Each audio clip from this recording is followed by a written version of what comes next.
我是77届，也就是文化革命结束恢复高考的第一代大学生，但实际上上大学是已经到了1978年了。1978年3月21日，星期一，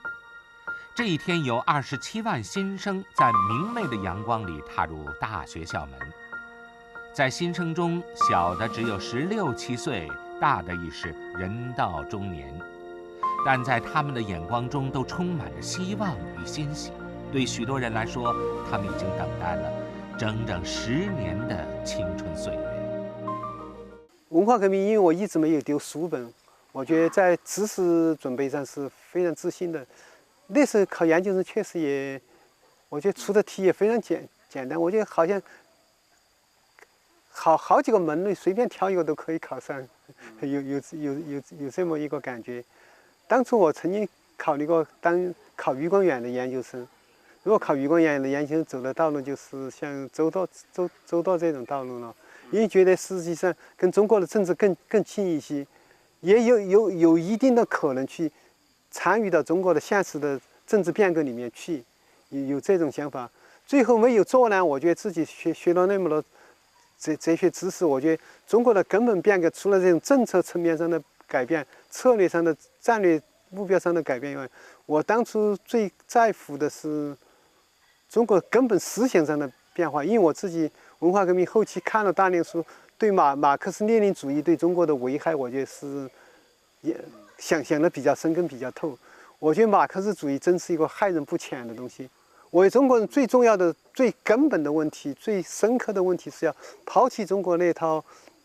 马克思的辩证法、诡辩法这套东西。所以我就是研究分析哲学，我觉得这是最好的东西。研究出一种我们在思考的时候能够是实打实的思考，清晰的、明确的这种思考，说是一就是一，是二就是二的东西，要有经验根据的东西，说出东西要有论证，要有根据的东西，不要说那种诡辩的东西。明明形势不好就说，哎，这是暂时的，从长远来说是好的，这是现象，本质是好的。我用那套东西，我就把中国人害得。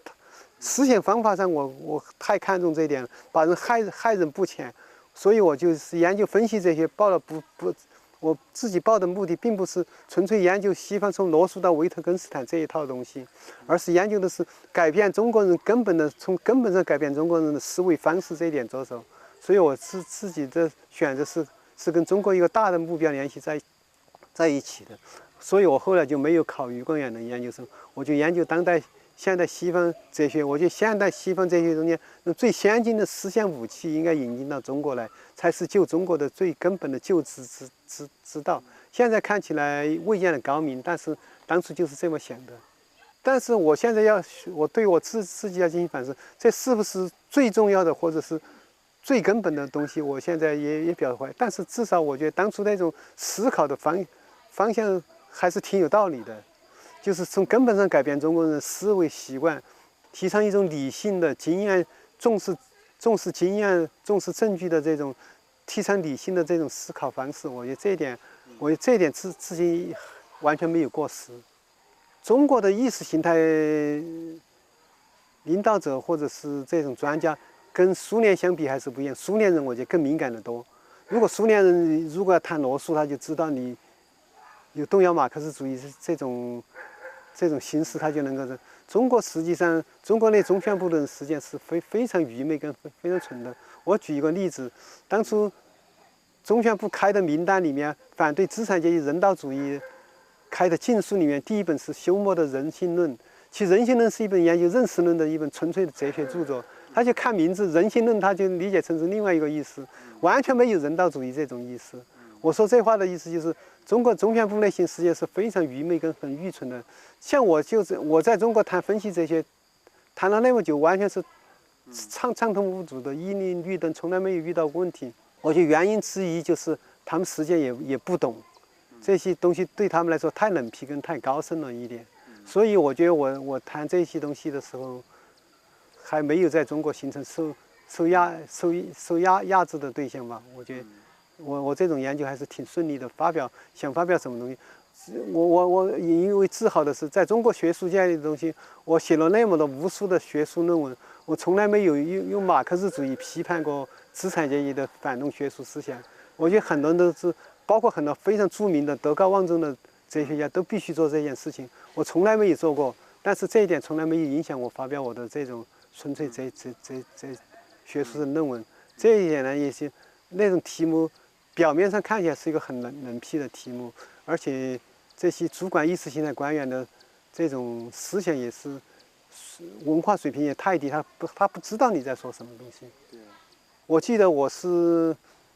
1979年考上北京中国社科院的研究生，我来的时候，当初思想解放的那种空气之浓烈，那理论界举行研讨会，最有意思的研讨会按照学科分很多组，比方哲学组、政治组、法律组，各种各样的东西。我从来不去听哲学组，虽然我自己的专业是这些，我听的是法律组的东西。法律组里面发现最打动我、最吸引我的是俞浩成的东西。他讲的东西我现在都记得很清楚，讲的那种对非法治东西的那种改变，举的例子之类的东西。那时候我觉得听起来就是还处在富裕变革这种强烈的呼声之中，对过去旧东西那种荒谬不合理的东西、违背常理的东西，那种控诉跟揭露的东西，赋予一种更新的一些、更科学、更理性的东西之中。我觉得谈实际的变革，我觉得可能还要晚一些。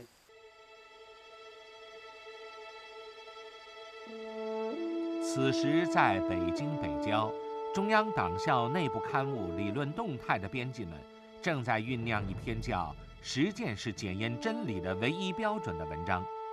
文章提出了观点与两个凡是截然相反的理论命题。与此同时，南京大学教师胡福明把自己写的《实践是检验真理的标准》一文寄给了《光明日报》，两股思考的力量聚合在了一起。我最大的分水岭有2件，第一件事情就是中共中央通过了关于建国以来若干历史问题的决议。那时候党内有4000名高级干部参加这种讨论。当初我们对这种事情，我也知道一点是那种原因，因为这毕竟是实践是检验真理标准，涉及到一个哲学命题。而我是中国社会科学院哲学所的研究生，我们研究生的很多导师就是参与了上层这些东西的，比方我们辛本斯，他自己就参与了这种，还有一些别的导师，所以我们对当初中央内部的一些情况，我们作为学生这一辈来说，我们虽然了解的是比较多，跟信息是比较灵通的。当初我觉得中国面临一个最大的问题，就是对毛泽东是采取严厉批判、根本否定，还是采取一种批复的跟辩护的态度。在这个问题，最后是邓小平的辩护的态度占了上风了。而且这一步并不是注定邓小平要占上风，实际上也争论的非常之大，就是那种平衡，实际上多加一点力就会打破。邓小平最后他有一种考虑，觉得不保毛泽东的话，就等于是共产党跟统治地位会受到危害。他把这个道理跟共产党内部把它讲透了的后，最后他的意见占了上风。这占上风，实际上邓小平也就是一念之差，他稍微同意这么一点。因为比方像我们那些导师，就是参与高层纪要的人回来跟我们讲，到了这种地步，就在讨论这关于若干历史问题决议的时候，说那些很多老军人就在那里骂的话挺厉害的，就说毛泽东这个人做那么的丧尽天良的坏事，现在嘴巴一撇就没事了，那怎么行？就是党内实际上是党内军内跟人民中间那种要求彻底根本对毛泽东做根本性否定的这种声音，对毛泽东的做法、毛泽东的方针路线做根本否定的做法，这种呼声是非常非常之高的。如果邓小平往这边顺应一下的话，也是就走过来了，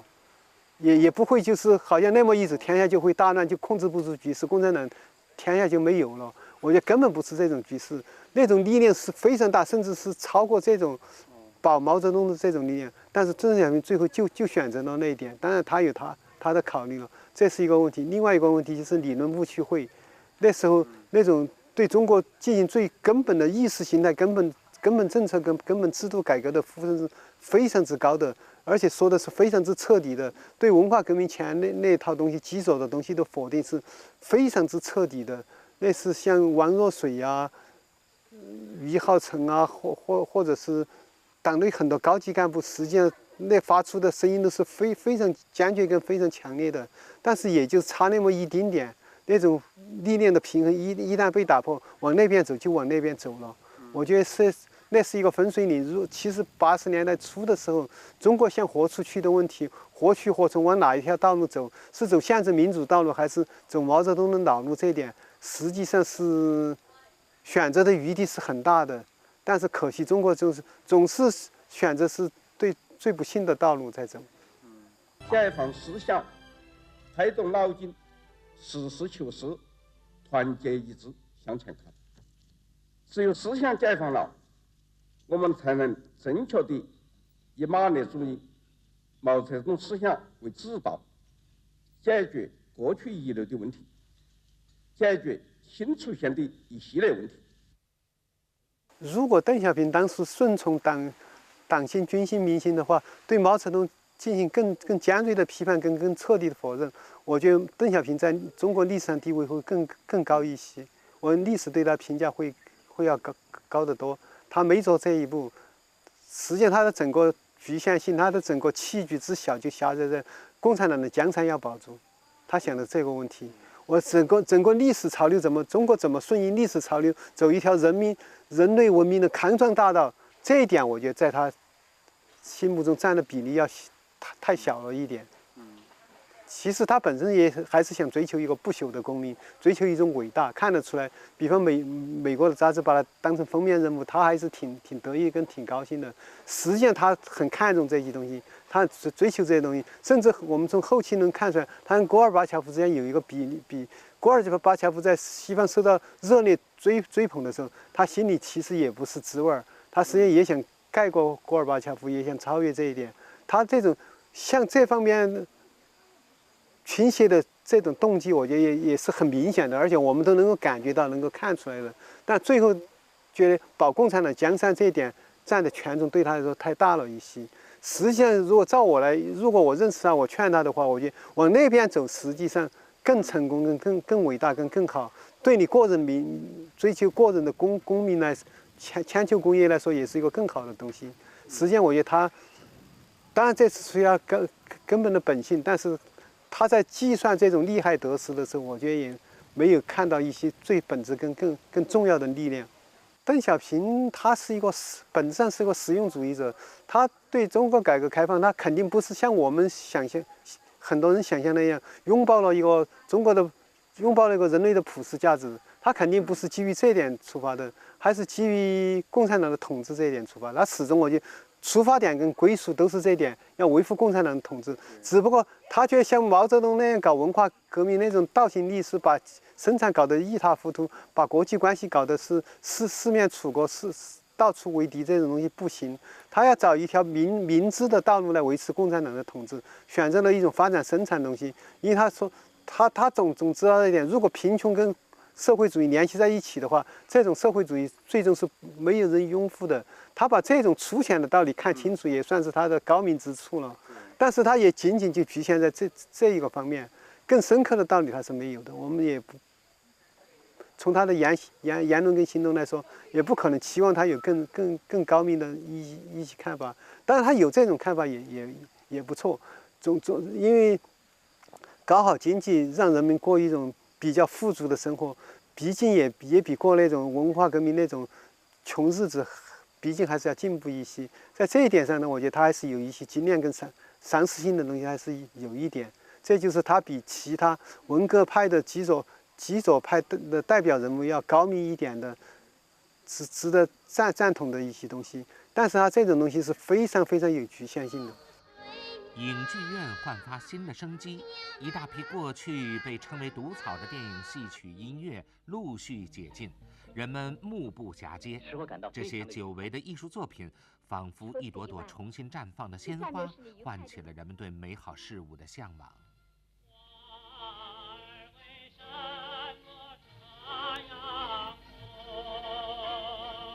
为什么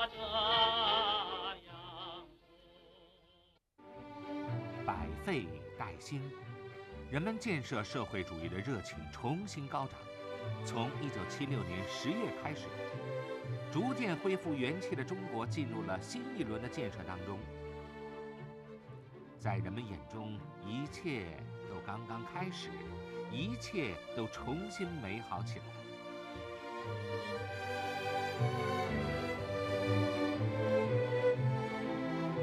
把80年代当成一个美梦来追忆的想法，我觉得，首先我想说的是，它是有道理的。那确实是一个充满了希望的、充满了启蒙精神的、充满了理性精神的时代。特别是充满了希望。我觉得这样说的话，要歌颂那个时代，用这个时代跟现在的这种压抑人心的时代做一个对比的话，我觉得是完全有道理的。当初人们确实是思想上是比较无所禁忌跟无所畏惧的，但是这一点我觉得有2个理由。当初的思想解放实际上是相当之有限的，就算不是不算是受当局的直接打击的话，我也可以这么说吧。80年代的中国的思想导致中国思想发展的最高水平的东西，可能我觉得应该可以算是李泽厚的东西。李泽厚的东西实际上从某种意义上是一个半解放式的人物，实际上他的整个出发点基本还是马克思主义的东西。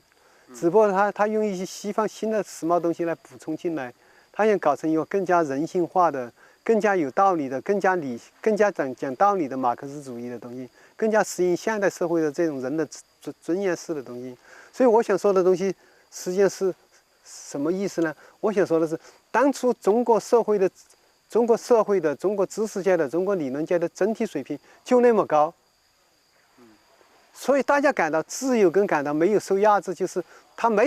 本身就没有，他最高的水平就是李泽厚的东西。李泽厚的东西，马克思主义加一点西方的皮亚杰的东西。在这种情况下，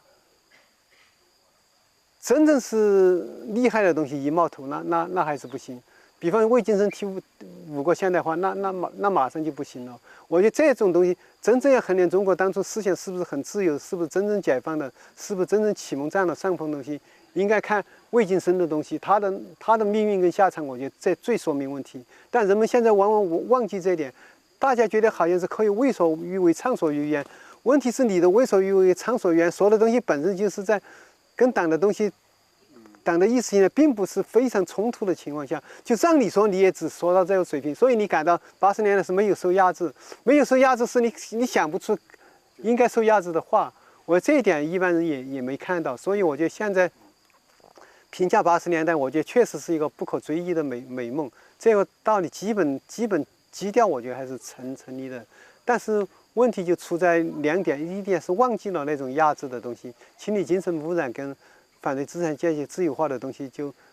运动一个接一个这种东西不谈。另外一个就是大家的整体水平本身就是有限的，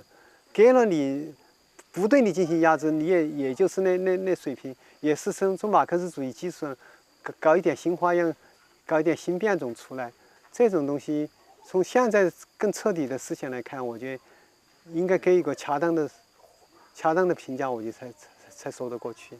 因为中国处在一个封闭的环境里面，他不知道人类本身应该有的生活是什么样，一个正常社会的正常运作社会本身应该什么样，他不知道，他总是跟最坏的东西，也就是说，中国相比的是第19层地狱。如果从19层地狱变到18层地狱，甚至17层地狱里面，大家就觉得特别好了，就完全是采取一种歌颂的态度了。他就不知道有人本来应该最本真的生活到底应该是怎么样。